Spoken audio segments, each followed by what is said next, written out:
কি যে মেয়ের জন্য এত কাণ্ড সে মেয়ে বেঁচে আছে? হ্যাঁ যে মা, কি বৃত্তান্ত সব কাম্মা বললো ফিরে বলবে। বাহ, এ তো দারুণ খবর। তাহলে তো লোকটার সাথে আর কোন রকম শত্রুতা রইল না।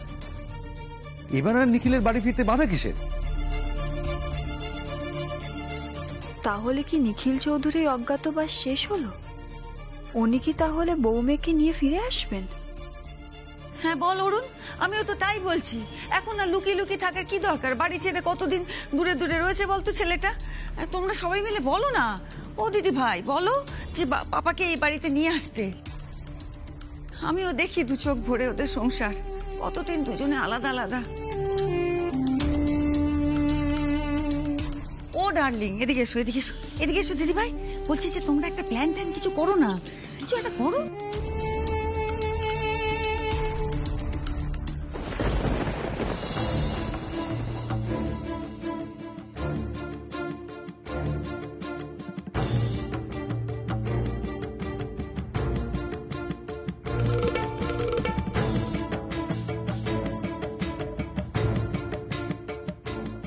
না না, এইটা তো আমি হতে দিতে পারি না, কারণ এরা শান্তি পেলে তো আমি শান্তি পাবো না।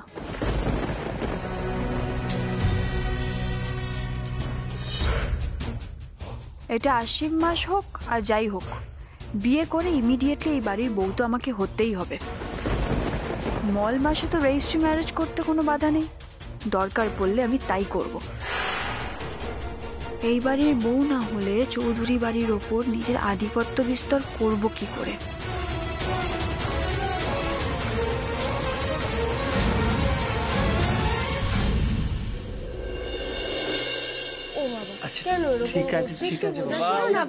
কৃষ্ণ তো ঠিকই বলছে, এখন তো তোমার আর কোনো ঝুঁকি নেই, তাহলে তুমি কেন যাবে না বলো তো বাড়িতে? আমিও সেটাই বলছি, প্লিজ তুমি যেও না। ঠাম্মির কথাটা একবার ভাবো, ঠাম্মির কতটা খারাপ লাগবে বলো তো। জানি রে, দেখ এখন ফিরতে তো আর কোনো বাধা রইল না, আমি যখন খুশি ফিরতে পারি, কিন্তু বোঝার চেষ্টা কর এখন আমাকে যেতেই হবে। এক গাদা কাজ ফেলে এসেছি। ছোট কর্তা, আর কয়েকটা দিন পরেই তো দুর্গাপুজো। দেখো 18টা বছর পর আমি আবার ওই পুজোতে থাকতে পারবো, আর তুমি এই সময় আমার সঙ্গে থাকবে না। ঠিক আছে, আমার কথা না হয় ছাড়ো, ছেলে মেয়েগুলো এই বাড়িতে তো ওদের ওই প্রথম পুজো, বলো তুমি না থাকলে ওদের ভালো লাগে? থেকে যাও বাবা, মা কিন্তু একদম ঠিক কথাই বলছে।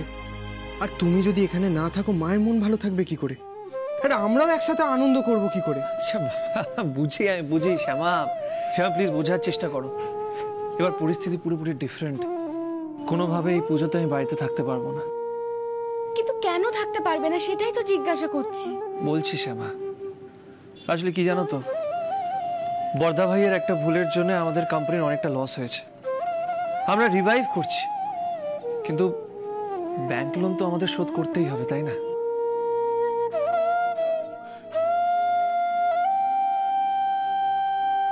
ছোট কর্তা, সে সবটাই আমি জানি।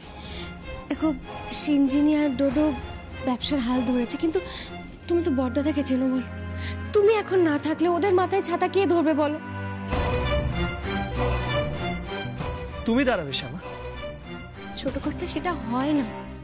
দেখো বড়দাদা নিজের ভুল বুঝেছেন এটা ঠিকই, কিন্তু ব্যবসার বিষয়ে উনি তোমাকে যতটা ভরসা করেন আমাকে ততটা ভরসা করতে পারেন না।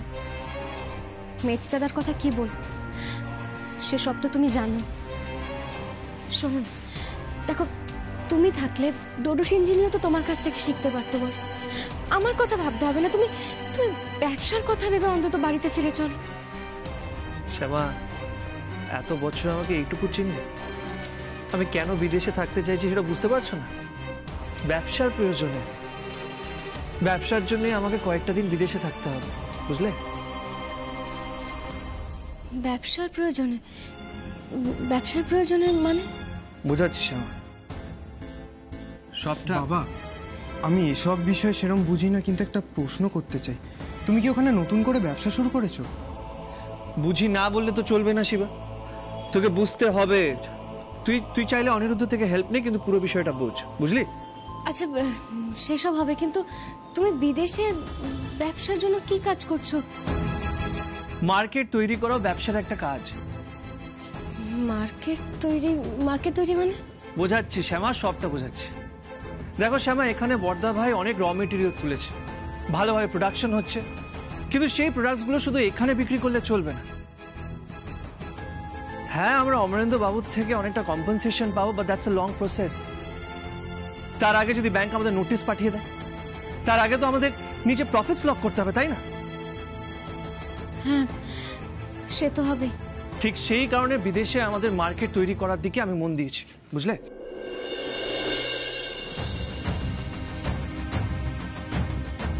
কলকাতার কাজ যেভাবে ডোডো, সিনা, বর্দা ভাই চালাচ্ছে চালাক, দরকার হলে অনিরুদ্ধও জয়েন করুক। আর আমি বিদেশে থেকে আমাদের প্রোডাক্ট বিক্রি করার পথ তৈরি করছি। তার মানে আমাদের কোম্পানির মশলা কি সত্যি বিদেশে রপ্তানি হবে? কেন হবে না শ্যামা? অবভিয়াসলি হবে। তাহলে এতদিনের কোম্পানি গুডউইল তো আর নষ্ট হয়নি। দেখো শ্যামা, একবার যখন আমরা এত বড় ভাবনা ভেবেছি, আমরা পিছুবো না। আর জানো, বিদেশে আমার নেটওয়ার্কও ভালো এস্টাবলিশ হয়েছে, আর পুজোর মধ্যে কয়েকটা কনফারেন্সও অ্যাটেন্ড করার আছে।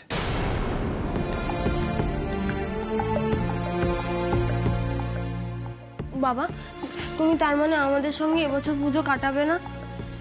না রে, এবার পুজোতে তোদের সাথে আমি থাকতে পারবো না।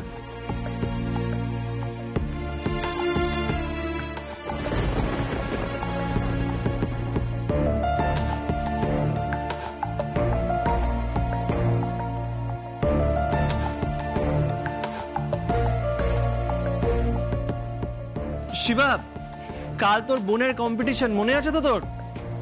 তুই শুধু নিজের কম্পিটিশনে ফোকাস কর, আর কিচ্ছু ভাববি না, ঠিক আছে? আর এরপর তো আরো বড় কাজ আমাদের পেন্ডিং আছে, তোর ভাইকে খুঁজে বের কর, মনে আছে? শ্যামা, শ্যামা প্লিজ মন খারাপ করো না। শ্যামা, শ্যামা প্লিজ এরকম করো না। শ্যামা, কি হলো? সেই ছেলে তো আমাকেই খুঁজে বার করতে হবে, তোমার তো কোনো দায়িত্বই নেই না। আর সেটা যে সত্যি না, সেটা তুমি ভালোভাবেই জানো। আমরা দুজনে মিলে আমাদের ছেলেকে খুঁজে বের করব, যেভাবে হোক খুঁজে বের করবো। শ্যামা, আগে বেনারসের দিদি একটু সুস্থ হয়ে উঠুক। থাক, আমি বুঝেছি, যা করতে হবে আমাকে আমার ছেলে মেয়েদেরকে নিয়েই করতে হবে। শ্যামা, শ্যামা বিশ্বাস করো, আমি যেখানেই থাকি সব সময় তোমার পাশে আছি। দেখো শ্যামা, বোঝার চেষ্টা করো, এই মুহূর্তে যদি আমি ফিরে আসি, তাহলে আমার বিদেশের নেটওয়ার্ক পুরো ভেঙে যাবে, আর সেটা আমাদের পরিবারের জন্য ভালো হবে না, তাই না শ্যামা? প্লিজ প্লিজ একটু বোঝার চেষ্টা করো, একটু আমাকে ভুল বুঝো না প্লিজ। বেশ শ্যামা, শ্যামা, আমার যদি নেটওয়ার্কটা ক্রিয়েট হয়ে যায়, আমাদের বিজনেস সারা পৃথিবীতে ছড়িয়ে পড়বে। এটাই তো বাবার স্বপ্ন ছিল, মনে আছে তোমার? বলো। বেশ, তাহলে তাই করো। আচ্ছা শোনো, তোমাদের টিকিটগুলো আমি শিবার ফোনে পাঠিয়ে দিয়েছি। কাল কৃষ্ণার কনসার্টের পর তোমাদের ফ্লাইট। শিবা, মা আর বোনকে সাবধানে নিয়ে যেতে পারবি তো? হ্যাঁ বাবা, পারবো। শোন না, তোরা কাজ কর, তোরা গাড়িতে গিয়ে বস, আমি তোর বাবার সঙ্গে একটু কথা বলে আসছি। আচ্ছা কৃষ্ণা, তোকে কিন্তু আরো মন দিয়ে গান গাইতে হবে। জীবনে আপস এন্ড ডাউনস থাকবে, ভুল থেকে শিক্ষা নিয়ে ওটা ভুলে এগিয়ে যাওয়াটাই জীবন। আর শিবা, তোর ফুটবলের ইন্টারেস্টের ব্যাপারটা আমার কানে এসেছে। কলকাতায় গিয়ে একটা ভালো ক্লাবে অ্যাডমিশন নিতে হবে তোকে, ঠিক আছে? তোরা যতক্ষণ না প্রতিষ্ঠিত হচ্ছিস, বাবা মা হিসেবে নিজেদেরকে ব্যর্থ মনে হবে আমাদের।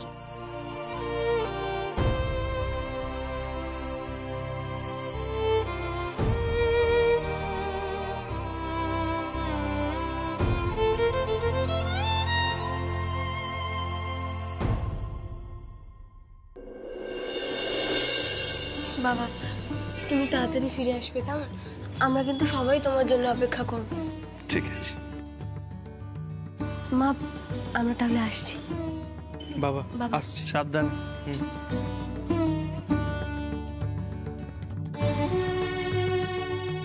বলছি শোনো না, ছেলেমেয়েরা ছিল বলে বলতে পারছিলাম না, বাড়ির পরিস্থিতি কিন্তু খুব একটা সুবিধাজনক অবস্থায় নেই। কেন শ্যামা, আবার কি নিয়ে সমস্যা? ছোট কর্তা, তুমি তো জানো মেজদাদাকে, আর আমার আমার দৃঢ় বিশ্বাস এই অমরেন্দ্র চক্রবর্তীকে তোমার কথা উনিই বলেছে। দেখো শ্যামা, মেজদা ভাইকে আর দয়া মায়া করা যাবে না, যেভাবে হোক ওকে এক্সপোজ করতে হবে। তুমি শুধু সুযোগ খোঁজো। ছোট কর্তা, আমি একা না, ছোট কর্তা আমি কিছুতেই একা একা পারবো না। তুমি ছাড়া আমি কি করবো বলো তো? পারবে শ্যামা, নিশ্চয়ই পারবে, আমার বিশ্বাস তুমি পারবে। শ্যামা, আমরা পৃথিবীর দুপ্রান্তে থাকলেও এক অদৃশ্য সুতোর বাঁধনে বাঁধা, কেউ চাইলেও এই বাঁধন ছিঁড়তে পারবে না।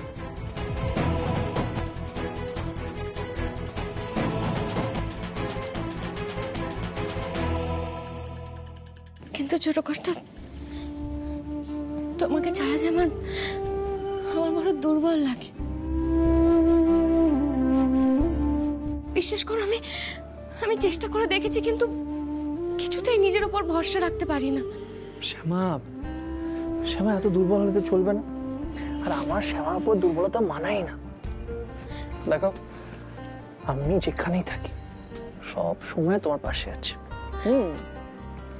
শোনো না, তুমি তাড়াতাড়ি ফিরে আসবে তো? বলো না তুমি। আসবো, আমি খুব তাড়াতাড়ি ফিরে আসবো। দেখো, বিজনেসের সাথে আরো অনেক অন্য কাজ আছে যেটার জন্য আমাকে বাইরে থাকতে হচ্ছে। কি কাজ ছোট কর্তা? সব তোমাকে এক্ষুনি জানতে হবে না, বাচ্চারা ওয়েট করছে। চলো এবার, আমি ফোন করে সব জানাবো। চলো। বলছি শোনো না, তুমি চলে যাবে ঠিক আছে, কিন্তু কৃষ্ণের কম্পিটিশন অবধি তো তুমি থেকে যেতে পারো। বলো, তুমি ওর গান হয়ে গেলে না হয় বেরিয়ে যাও। ছোট কর্তা, থেকে যাও না ছোট কর্তা, প্লিজ। কৃষ্ণার মন তোমাকে শান্ত করতে হবে, ওর অনুষ্ঠানে আমি থাকতে পারবো না। আজকে সন্ধেবেলায় আমার ফ্লাইট। ছোট কর্তা, আজই? হ্যাঁ শ্যামা, আজই। আমি মাকেও সব বুঝিয়ে বলবো। চলো এবার, প্লিজ চলো, তোমাকে ড্রপ করে আমাকে এয়ারপোর্টে যেতে হবে। চলো শ্যামা, চলো চলো শ্যামা।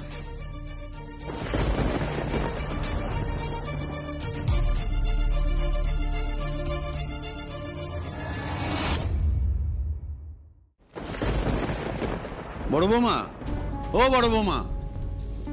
হ্যাঁ মেশামশাই বলুন। হ্যাঁ, ওই শ্যামা ফোন করেছিল, বললো যে কৃষ্ণার কালকে গানের কম্পিটিশন, সেটা শেষ হবে তারপর ওরা রওনা দেবে। ও মা তো ভাবছে ওরা বোধহয় আজ আসছে। না না, আজকে কি করে আসবে, আস্তে আস্তে সেই পরশু। আর নিখিল আসছে না? না বড় বৌমা, নিখিল তো আসছে না, ওর বিদেশের কাজই তো এখনো শেষ হয়নি। একই কথা বললে অলোক? হ্যাঁ, এত দূর এসে ছেলেটা বাড়িতে ঢুকবে না, সেও কি হয় নাকি? বাবা তো ছুটি দিয়ে চলে গেছে, মায়েরও তো বয়স হয়েছে, সেও যদি ছুটি দিয়ে সঙ্গে চলে যায়, এ কথাটা বুঝি আমার ছেলের মনে থাকে না? দিদি, তুমি ভুল বুঝছো, ওর বিদেশের কাজটা এখনো শেষ হয়নি। তাই অলোক থামো তো, তুমি আর কাজের কথা আমাকে শুনিও না। তোমার জামাই দাদা বুঝি কাজ করেননি? হ্যাঁ, আর কাজ তো সারা জীবন থাকবে, তাই বলে সে বাড়ি আসবে না? ছেলেটা বুঝি বোঝে না যে ওকে ছাড়া আমার ভালো লাগে না? দিদি, নিখিল তো আমাদের সেরকম ছেলে নয়, তুমি জানো।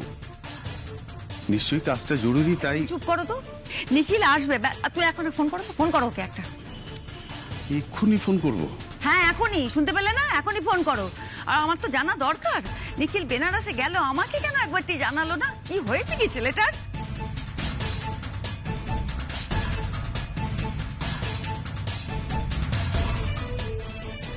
সেখানে বিপদের মধ্যে ঝাঁপিয়ে পড়লো, সেসব যেন আমার চিন্তা হয় না। নিখিলটা কি না, কি হয়েছে ঠাম্মি? তুমি এত এক্সাইটেড হয়ে গেছো কেন? দেখো না সিনা, নিখিল বেনারস থেকে এখানে ফিরবে না, সেজন্য মা খুব চিন্তা করছে। ও সোজা বিদেশ চলে যাচ্ছে। দ্যাটস সো স্যাড ঠাম্মি, তুমি তো কবে থেকে ওয়েট করছো ওনার জন্য। আচ্ছা, আমি কি একটা ছোটকাকে কল করতে পারি? না না ঠাম্মি, আমি নিজে ছোটকাকে রিকোয়েস্ট করবো আসার জন্যে। ইনফ্যাক্ট ছোটকা আসলে তো আমাদের অনেক হেল্প হবে, তাই না?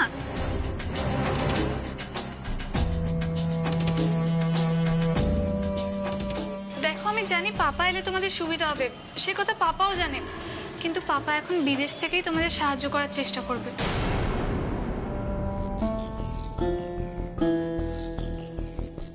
বিদেশে যাতে সুস্বাদু মশলার বিজনেসটা আরো ছড়িয়ে পড়ে, বাবা সেটা দেখতেই যাচ্ছে।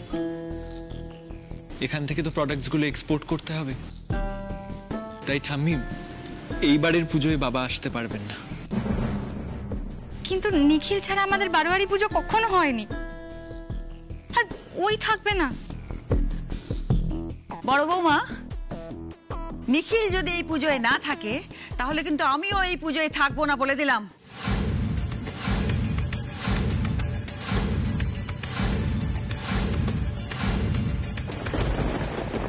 সে আবার কি কথা মা? হ্যাঁ, এইটাই কথা। আর সবাই শুনে নিয়েছো তো, বুঝেও গেছো। এবার ওই কথাটি ওকেও বুঝিয়ে দিও, আর নিখিলকে। এই ছড়ো না, দাঁড়িয়ে আছো কেন? ও দিদি, একটু শান্ত হও, তুমি রাগ করো না। দেখো নিখিল তো কাজেই ব্যস্ত আছে, বলো। আবার তুমি কেন কথা বলছো বলো তো? তুমি জানো না আমি রেগে গেলে আমি কারোর কথা শুনি না। আর হ্যাঁ, আমি কিন্তু পুজোর সময় ঘরে খিল দিয়ে বসে থাকবো, তবু যাব না। নিখিলকে বলবে আসতে। আর নিখিল যদি না আসে, আমাকে কেউ যদি ডাকতে যায়, খুব বিপদ হয়ে যাবে বলে দিলাম। সে কথা নিখিলকেও ভালো করে বুঝিয়ে দিও। যত সব। মা,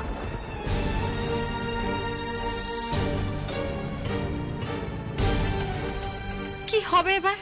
মা তো খুব রেগে গেছে। এই রাগ তো শ্যামা ছাড়া আর কেউ কমাতে পারবে না। ছোট কাম্মা ফিরে এলে অনেক কিছু শর্ট হবে না আন্টি? ঠাম্মির রাগ কমবে আর আমাদের বিয়ের ম্যাটারটাও। হ্যাঁ, শ্যামা আসলে তো সব ঠিক হবেই, কিন্তু সিনা পুজোর মধ্যে বিয়ের ব্যাপারে কিছুই হবে না। সে তো তুমি ঠিকই বলছো আন্টি, কিন্তু একটা কাজ তো আমরা করতেই পারি। সোশ্যাল ম্যারেজের আগে রেজিস্ট্রি ম্যারেজটা তো করে ফেলতেই পারি।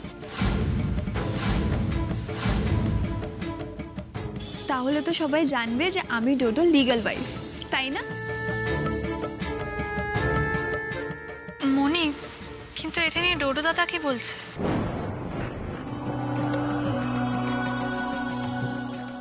মুন্নি, ও তো রাজি আছে।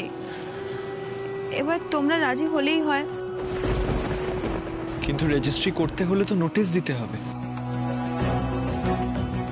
ইয়েস অনিরুদ্ধ, এখন সেটাই তো করতে হবে। বাট তোমরা সবাই প্লিজ রাজি হয়ে যাও।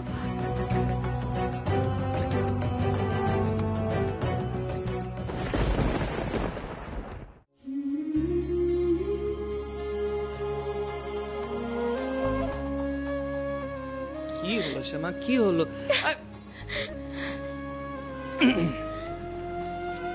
দেখছি একজনের রাগ হয়েছে, তাই না? আচ্ছা বাবা, সরি।